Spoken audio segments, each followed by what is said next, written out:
Hello students, मेरा नाम doctor Gajendra पुरोहित और आप देख रहे हैं हमारा यूट्यूब चैनल। अगर आप CSIR नेट एग्जाम की तैयारी कर रहे हैं या गेट एग्जाम की तैयारी कर रहे हैं तो जनरल एप्टीट्यूड बहुत बड़ा रोल प्ले करता है। पर स्टूडेंट, यहाँ पे जो क्वेश्चंस आते हैं वो कंसेप्चुअल आते हैं। अगर आपके 10th 11th 12th के कंसेप्ट क्लियर है तो आप क्वेश्चंस इजीली कर सकते हैं। बट स्टूडेंट, यहाँ पे कुछ कंसेप्ट्स हैं जो मैं आपके सामने डिस्कस करूंगा और सुनिए, ये सभी कंसेप्ट्स आप सबने 9th और 10th में पढ़े हैं। बस आपको अप्लाई करना, कैसे इसको हम शॉर्ट में अप्लाई कर सकते हैं, क्या ट्रिक हम यूज कर सकते हैं, ये समझने की कोशिश करेंगे। तो ये सीरीज आपके लिए बहुत ही हेल्पफुल है।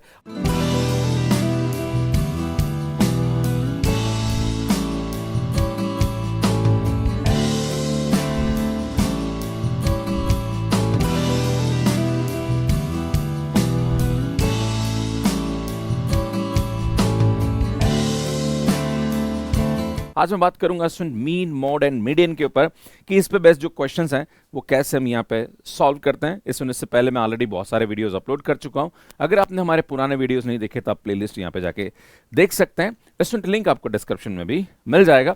बस एक छोटा सा निवेदन करता हूँ कि बहुत ज्यादा मेहनत हम आप लोगों के लिए करते हैं। मात्र 37% लोगों ने हमारे चैनल को सब्सक्राइब कर रखा है। आप सभी से अनुरोध है कि इतना अच्छा कॉन्टेंट हम आप लोगों के लिए लेके आते हैं, प्लीज सब्सक्राइब जरूर कर लीजिए एंड स्टूडेंट कमेंट जरूर करते रहिए। इस पूरी वीडियो के लास्ट में मैं एक क्वेश्चन दूंगा जो आपको सॉल्व करना है, जो कि इन्हीं पे बेस्ड रहेगा। स्टूडेंट, लाइफ साइंस दिसंबर 2025 में जो क्वेश्चन बना था वो क्वेश्चन बना था यहाँ पे ज्योमेट्रिक मीन के ऊपर। स्टूडेंट, इसके ऊपर ट्रिक ये है कि अगर हमारे पास कोई भी डेटा दे रखा है और उसका आप ज्योमेट्रिक मीन निकाल रहे हैं, मान लीजिए उसका ज्योमेट्रिक मीन A है। अगर बाई चांस जितने भी टर्म है उन सबको मैं कांस्टेंट से मल्टीप्लाई कर दूं, है ना, और फिर उसका ज्योमेट्रिक मीन निकालता हूं, तो उसका जो रिवाइज ज्योमेट्रिक मीन होगा वो KA आ जाएगा। मतलब कांस्टेंट उसके ज्योमेट्रिक मीन से भी मल्टीप्लाई हो जाता है। एग्जाम्पल से हम क्वेश्चन को समझने की कोशिश करते हैं। The geometric mean of 100 observation is 25। मतलब 100 ऑब्जर्वेशन का जो ज्योमेट्रिक मीन है वो 25 है। अब ये बोल रहा है if the each observation is multiplied by 4, अगर हर ऑब्जर्वेशन को 4 से मल्टीप्लाई कर दिया जाए तो what will be the revise geometric mean. तो सुन, यहाँ पे जो हमारे पास 25 था, अगर हर टर्म को 4 से मल्टीप्लाई कर देंगे तो सुन इसका यहाँ पे जो रिवाइज ज्योमेट्रिक मीन होगा वो क्या होगा, सुन 4 इंटू 25 हो जाएगा। That is 100 will be the answer of this question. So next देखिए क्या बोल रहा है, the average of 7 number is x बार। मतलब 7 नंबर का जो एवरेज है वो x बार है। If exclude one of those numbers, अगर हमने एक टर्म को यहां से निकाल दिया, the average become x bar new. मतलब एवरेज जो है वो x बार न्यू बन गया। तो आपसे पूछा जा रहा है कि जो रिमूव टर्म होगी वो क्या होगी। इसमें फरवरी 2025 में पूछा गया प्रश्न था। क्या, देखिए क्वेश्चन समझने की कोशिश करते हैं इस पे based. And the average of 7 number is 71। ये बोल रहा है कि 7 नंबर का जो एवरेज है वो हमारे पास क्या दे रखा है, स्टूडेंट 71 दे रखा है। अब ये बोला कि if we exclude one of these number, अगर हमने एक नंबर को यहां पे एक्सक्लूड कर दिया तो जो हमारे पास रिवाइज मीन होगा वो 75 हो जाएगा। तो जो रिमूव किया गया नंबर या एक्सक्लूड किया गया नंबर है वो क्या होगा। तो सुन, इस क्वेश्चन को हम ट्रिक से इजीली कर सकते हैं। वैसे देखते ही हो रहा है कि पहले हमारे पास यहाँ पे जो एवरेज था वो 71 था, अब एक नंबर हमने हटा दिया तो एवरेज बढ़ के 75 हो गया। मतलब ऑब्वियसली वो हमारे पास कोई ऐसा नंबर होगा जो छोटा नंबर होगा। जैसे इसको कम करेंगे तो एवरेज यहाँ पे बढ़ जाएगा, तो इसका जो आंसर आएगा वो 47 आ जाएगा। वैसे देखते ही यहाँ पता पड़ रहा है, बट अगर हम यहाँ पे करने बैठे तो कैसे इसको करेंगे, यहां पे ध्यान दीजिएगा। तो आपको बताना चाहता हूं कि x1 प्लस x2, इस प्रकार से हमारे पास x7 टर्म है। इन सब का जो एवरेज है वो हमारे पास 71 है। तो यहां पे क्या आएगा, सुन x1 x2 and x7 is equal to, यहां पे क्या आएगा, सुन यहां पे इसको मल्टीप्लाई करेंगे 7 एंड 497 हो जाएगा।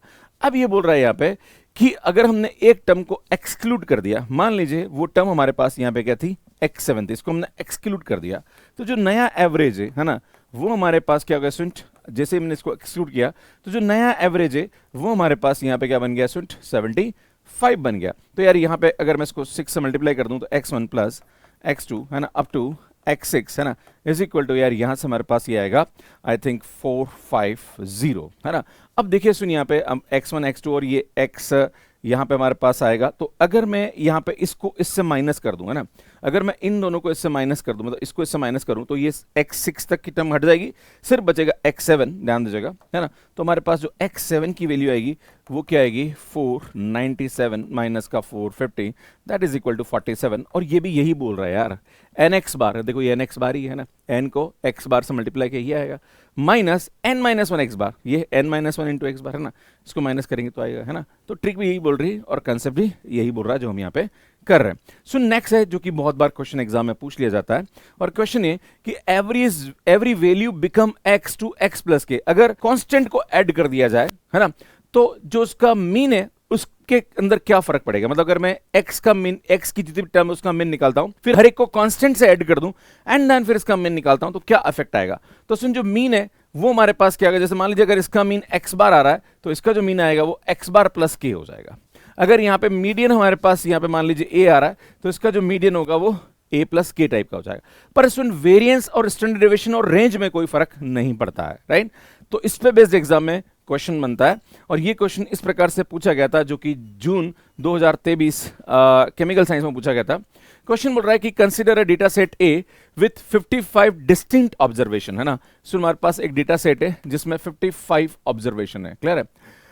अ new data set C is created by adding 2023। हमने क्या करा, एक नया डेटा सेट बनाया जिसमें हमारे पास जितनी भी हमारे पास टर्म थी 55, उसमें हर एक में 2023 को हमने क्या कर दिया, ऐड कर दिया, है ना, टू द ऑल ऑब्जर्वेशन, है ना, ऐड कर दिया, है ना, ठीक है।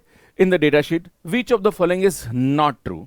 तो देखो मैंने आपको बोला कि अगर 2023 को हमने ऐड कर दिया तो जो पहले का जो मीन था, अब जो रिवाइज मीन हो जाएगा वो हमारे पास क्या जाएगा, सुन, 2023 प्लस मीन ऑफ ए हो जाएगा। तो यार ये हमारे पास यहाँ पे क्या जाएगा, करेक्ट हो जाएगा, है ना। क्यों, क्या हो रहा है स्टूडेंट, ध्यान दीजिएगा, 2023 को हमने ए डेटा शीट के साथ ऐड किया है, तो जो ए का मीन होगा वो 2023 से प्लस हो जाएगा। स्टूडेंट वेरिएंस में कोई फर्क नहीं पड़ेगा, ये भी ट्रू है ना। नेक्स्ट, यहां पे ये रेंज की बात कर रहा है, मैक्सिमम माइनस मिनिमम जो होता है वो रेंज को दिखाता है, राइट। तो range of C is equal to 2023 plus range of A, भैया रेंज में भी कोई फर्क नहीं पड़ता है, तो यार ये हमारे पास फॉल्स हो जाएगा, है ना। The median of C is equal to 2023 plus median of है, भैया ये भी हमारे पास ट्रू हो जाएगा। तो आपसे पूछा जा रहा है कि विच of the following is not true, तो यार जो नॉट ट्रू होगा वो हमारे पास ये जो होगा वो नॉट ट्रू होगा, बाकी ये सब के सब हमारे पास यहाँ पे क्या जाएंगे, ट्रू हो जाएंगे।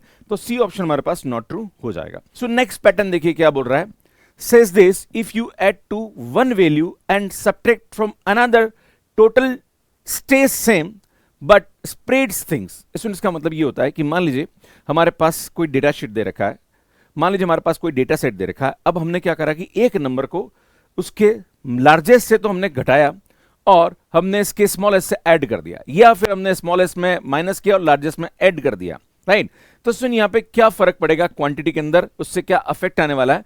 तो हमने क्या करा, सुन जो लार्जेस्ट है उसको हमने 2023 से ऐड किया और स्मॉलेस्ट है उसको 2023 से घटा दिया, राइट। तो आपसे, जैसे मैं आपके सामने एक एग्जांपल लेता हूं, मान लीजिए दे रखा है 5, 7, 8, 9 एंड 12, ये डेटा दे रखा है। हमने क्या करा कि एक नंबर लिया, मान लीजिए वो नंबर हमारे पास 3 है, हमने क्या करा, इस जो हमारे पास लार्जेस्ट है उसमें तो 3 से ऐड कर दिया और इससे हमने माइनस कर दिया, तो यार ये हमारे पास 2 आ जाएगा, 7, 8 और यार ये हमारे पास यहाँ पे क्या 12 आ गया। तो आपसे पूछा जा रहा कि भैया क्या क्या चीजों में यहाँ पे हमारा चेंजेस होगा, लाइक मीन में क्या फर्क पड़ेगा, मीडियन में क्या फर्क पड़ेगा, स्टैंडर्ड डेविएशन में क्या फर्क पड़ेगा, ये हमें यहाँ पूछा जा रहा है, राइट। दोस्तों यहाँ पे जो मीन होगा उसमें कोई फर्क नहीं पड़ेगा, इसका जो मीडियन होगा उसमें भी कोई फर्क नहीं पड़ेगा, यहाँ पे इसका स्टैंडर्ड डेविएशन है उसमें फर्क पड़ जाएगा, क्योंकि जो वेरिएंस होगा वो हमारे पास यहाँ पे चेंज हो जाएगा, क्लियर है। तो इस पे बेस्ड क्वेश्चन लाइफ साइंस में पूछा गया था। सुन, ये क्वेश्चन जो है ये लाइफ साइंस 2023 में पूछा गया प्रश्न, और क्वेश्चन क्या है, consider a data set A with 55 observation, all distinct data set D is created from A by adding 2023 to the largest observation, है ना, मतलब लार्जेस्ट में तो हमने 2023 को ऐड कर दिया, and subtracting 2023 from the smallest observation in A, then which of the following is not true। तो यहां पे क्या होगा स्टूडेंट, जो मीन होगा क्या उसमें कोई फर्क होगा, भैया जब भी हमारे पास लार्जेस्ट वैल्यू में हम यहाँ पे जोड़ रहे और स्मॉलेस्ट में घटा रहे तो उसके मीन में कोई फर्क पड़ने वाला नहीं है, तो यार यहाँ पे तो ये सेम ही आएगा, है ना, मतलब एक तरह से देखा जाए तो ये ट्रू स्टेटमेंट है ना। ये बोल रहा है कि sum of D is equal to sum of A, हाँ भैया सम में कोई फर्क नहीं पड़ने वाला, क्योंकि एक जगह घटा रहे एक जगह बढ़ा रहे, राइट। तो यार ये भी हमारे पास कोई फर्क पड़ने वाला नहीं है, इसमें मीडियन में भी कोई फर्क पड़ने वाला नहीं है, पर सुन जो स्टैंडर्ड डेविएशन होगा वहां पे हमारे पास क्या आ जाएगा, सुन फर्क आ जाएगा, तो यार ये स्टेटमेंट हमारे पास क्या आएगा, फॉल्स हो जाएगा। तो सुन आपको बोला जा रहा है कि विच of the following is not true, तो सुन डी ऑप्शन हमारे पास ट्रू नहीं होगा। आगे बढ़ते हैं। सुन ये क्वेश्चन एक सिंपल वे का है जिसमें मीन, मोड, मीडियन आपको तीनों निकालना है। क्या बोल रहा है, the following 13 observation are molecule weight of 13 compounds, आपको इस प्रकार से दे रखा है, then which of the following is true for the molecular weight. एस्टून यहाँ पे ये क्वेश्चन जो है 2023 एंड मैथमेटिकल साइंस में पूछा गया था क्वेश्चन। तो सबसे पहले तो क्या करोगे, सुन यहाँ पे इसको लाइक असेंडिंग या डिसेंडिंग ऑर्डर किसी भी ऑर्डर में जमा दीजिए ताकि हमें लाइक मीडियम निकालने में दिक्कत नहीं है। सुन सबसे लोएस्ट वैल्यू 60 है, फिर हमारे पास 61 है, फिर 61 है ना, ये 60 है, 61 61, इसमें एक और 61 आ रहा है हमारे पास, है ना। देन उसके बाद हमारे पास नेक्स्ट आ रहा है 62, है ना। देन उसके बाद फिर हमारे पास आ रहा है 63, है ना। देन उसके बाद हमारे पास आ रहा है सुन 65, 3 बार आ रहा है ना, 65 65 एंड 65, 1 2 3, इसमें एक और बार आ रहा है 65, एक और बार आ रहा है सुन 65, है ना, ये हमारे पास आ रहा है। एंड नेक्स्ट हमारे पास यहाँ पे क्या बन रहा है सुन 83 एंड सुन 84, है ना। ये हमारे पास सबके सब टर्म बन गई, है ना। अब आप गिनोगे इनको तो कितनी हो रही है सुन यहाँ पे 1 2 3 4 5 6 7 8 9 10 11 12 13 13 है। तो सुन सबसे पहले इसका मीडियन निकालते हैं ना। तो यहाँ पे अगर देखेंगे, है ना, मीडियन हमारे पास क्या होगा, तो मीडियन जो होता है अगर हमारे पास 13, तो सबसे मिडिल टर्म जो होती है वो मीडियन होता है ना। तो सुनो हमारे पास 13 + 1/2, है ना। अगर हमारे पास ओड नंबर ऑफ टर्म है तो 13 + 1/2 मतलब 7th नंबर की जो टर्म होगी वो हमारे पास क्या होगा, इसका मीडियन हो जाएगा ना। अगर हम इसको काउंट करेंगे तो 1 2 3 4 5 6 7, है ना। तो सुन 65 हमारे पास क्या जाएगा, इसका मीडियन हो जाएगा। अब हम निकालते हैं सुन मोड। मोड क्या होता है सुन, जो हमारे पास सबसे ज्यादा रिपीट कर रहा है। तो यहाँ पे अगर आप देखोगे तो सबसे ज्यादा रिपीट जो कर रहा है वो हमारे पास क्या रहा है सुन 65 हो रहा है। तो यार मोड भी हमारे पास यहाँ पे क्या हो जाएगा सुन 65 हो जाएगा, मतलब मीडियन बराबर मोड आ रहा है ना। तो मीडियन बराबर मोड आ रहा सुन, ये तो नहीं हो सकता है ना। सुन ये भी नहीं हो सकता है, सुन ये हो सकता है मोड बराबर मीडियन। सुन बाकी तो खत्म ही हो गया। मुझे लगता है मोड और मीडियन से क्वेश्चन हो गया, मीन निकालने की आवश्यकता ही नहीं है ना। बाकी मीन निकालना थोड़ा सा लंबा पड़ जाएगा, इसको जोड़ के डिवाइड करेंगे तो टाइम खराब हो जाएगा, राइट। आगे बढ़ते हैं। सो नेक्स्ट क्वेश्चन देखिए, the set of number 5 6 7 m 6 7 8 n has an arithmetic mean of 6 and mode is equal to 7। तो आपसे पूछा रहा है कि m क्रॉस n की वैल्यू क्या होगी। अगर हमारे पास यहाँ पे मोड की वैल्यू, है ना, मोड का मतलब क्या है सुन, यहाँ पे मोड को इसने नाम, मोड यहाँ पे जो दिया है वो हमारे पास कितना दिया है सुन 7 दिया है, और मीन जो दे रखा है वो हमारे पास यहाँ पे क्या दे रखा है सुन, आई थिंक 6 दे रखा है। क्लियर है। अब मोड हमारे पास क्या होता है सुन, जो कि हमारे पास लार्जेस्ट फ्रीक्वेंसी को दिखाता है कि सबसे ज्यादा कौन आ रहा है यहाँ पे। और आपसे बोला जा रहा है कि मोड 7 है, तो देखो यहाँ पे हमारे पास 7 भी 2 बार आ रहा है और 6 भी 2 बार आ रहा है। इसका मतलब अगर मोड 7 है तो 100% m और n में से एक 7 होना चाहिए। तो मान लीजिए मैं यहाँ पे m को 7 ले लेता हूं। अगर m को 7 ले लूंगा देन हमारे पास यहाँ पे जो मोड आएगा वो क्या आ जाएगा सुन 7 आ जाएगा। अब हमें क्या निकालना भैया, हमें निकालना यहाँ पे लाइक n की वैल्यू निकालनी। तो उसके लिए हम क्या करेंगे सुन, इसका मीन निकालेंगे ना। तो मीन के लिए हमारे पास क्या कंसेप्ट होता है सुन, मीन की वैल्यू होती है हमारे पास समेशन x अपॉन टोटल हमारे पास 2 2 4 2 6 और 2 8 है ना नंबर है। तो इन सबको जोड़ दीजिए ना, चूंकि हमने m को 7 ले लिया तो ये आएगा 5 + 6 + 7 + 7 + 6 + 7 + 8 + n डिवाइडेड बाय हमारे पास यहाँ पे क्या जाएगा सुन 8, और इसकी जो वैल्यू है वो हमारे पास क्वेश्चन में क्या दे रखी है भैया 6 दे रखी है ना। ये हमारे पास यहाँ पे 6 गिवन है। क्लियर है ना। तो अब हम क्या करेंगे सुन, इसको सॉल्व करेंगे और यहाँ से हमारे पास किसकी वैल्यू आ जाएगी, n की वैल्यू आ जाएगी ना। तो 8 और 6 48 48 तो इस साइड में हो रहा है हमारे पास, और इसको ऐड कर दीजिए ना। 6 और 5 11 और 7 18 और 7 इसमें 18 7 हमारे पास होते 25 और 6 31 और 7 38 और 8 46 46 है ना। तो यार ये आएगा हमारे पास 46 + n is equal to this. तो n की वैल्यू हमारे पास यहाँ पे क्या जाएगा सुन 2 आ जाएगी। अब आपको क्या निकालना भैया, आपको बोल रहा है m क्रॉस n की वैल्यू निकालनी। तो m हमारे पास 7 आ रहा है, n हमारे पास 2 आ रहा है, इसमें 14 हमारे पास यहाँ पे क्या जाएगा, इसका आंसर आ जाएगा।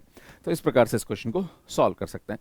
सुन यार ये क्वेश्चन कमेंट बॉक्स के लिए और आपको सॉल्व करने में कितना टाइम लगा, ये भी CSIR नेट का प्रीवियस ईयर क्वेश्चन है। प्लीज आप सभी से अनुरोध है कि यार कमेंट बॉक्स में आंसर जरूर लिखिए, और प्लीज आपसे एक छोटी सी रिक्वेस्ट करता हूं कि अगर आपको हमारा कंटेंट अच्छा लग रहा है चैनल को सब्सक्राइब जरूर करिए। कितने कम लोगों ने हमारे चैनल को सब्सक्राइब कर रखा है जबकि हम इतना क्वालिटी कंटेंट आपके लिए अपलोड करते हैं। बाकी सुन आप में से अगर कोई भी CSIR नेट IIT JEM या गेट CUTPG एग्जाम की तैयारी करना चाहते हैं तो मैथ्स कैरियर पे हमारा कोर्स ले सकते हैं। सुन जनरल एप्टीट्यूड की हमारी बुक भी अवेलेबल है एंड हमारा कोर्स भी आप ले सकते हैं तो सुनिए काफ़ी अच्छा हमारा कंटेंट है जो कि मैथ्स कैर ऐप पे आपको मिल जाएगा। सुनिए ये हमारे चैनल है जिन्हें आप देख सकते हैं, और ये हमारा मैथ्स कैर ऐप है जो कि एंड्रॉइड एंड आईओएस पे अवेलेबल है। कैसे मैथ्स कैर पे सब्सक्रिप्शन लेना, इसका वीडियो आप यहाँ पे जाके देख सकते हैं। बाकी जनरल एप्टीट्यूड की जो पूरी प्लेलिस्ट है जहाँ पर हम अभी शॉर्ट ट्रिक के वीडियोस अपलोड कर रहे हैं, प्लेलिस्ट आपको यहाँ जाके मिल जाएगी। यहाँ जाके चैनल को सब्सक्राइब कर सकते हैं। धन्यवाद।